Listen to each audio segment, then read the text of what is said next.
Napalitan ng pangamba ang saya ng mag-asawang ilang taong naghintay na mabiyayaan sila ng supling. Ang kanila kasing miracle baby premature. Para bigyan ng mukha ang balita, Mobile Journal, Yeda Pascual.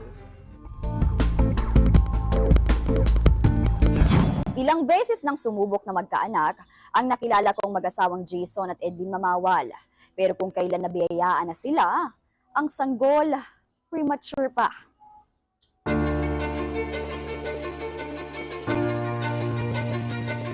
Walong taon nang sumusubok na magkaanak ang mag-asawang Edlin at Jason Mamawal. Sa loob nito, 4 na beses nang nakunan si Edlin. Kaya labis ang saya nila nitong huling subok dahil maayos ang lagay ng sanggol sa kanyang sinapupunan. Pero sa ika-6 na buwan niyang pagbubuntis, may naramdamang kakaiba si Edlin.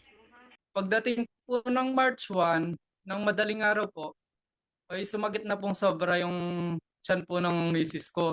In-ultrasound po siya sa may doktor po niya.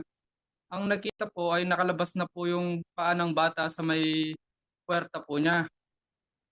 Kaya ganun pong sinabi po ng doktor na kailangan na po siyang i-admit. Paliwanag daw ng OB ni Edlin dahil ilang beses na itong nakunan, numipis na ang kanyang matres. Ayon kay Jason, alaga niya ang misis at lagi namang pinagbe-bedrest. Pero hanggang dun lang talaga ang kinaya ng bata.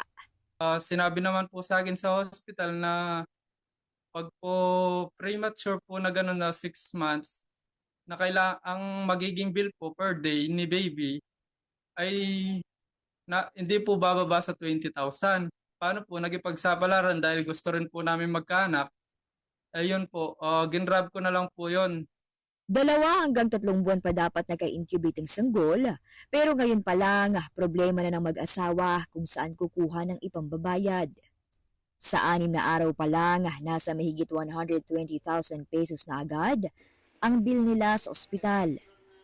Kami po ay nananawagan po sa inyo, humihingi po ng tulong para po sa aming baby dahil po mahaba pa po ang guguguling oras po namin para po makahingi lang po ng tulong. Dahil hindi po namin kakayanin po ito kung wala po kayo at wala po ang Panginoon. Mobile Journal Yeda Pascual po, hatid ang muka ng balita.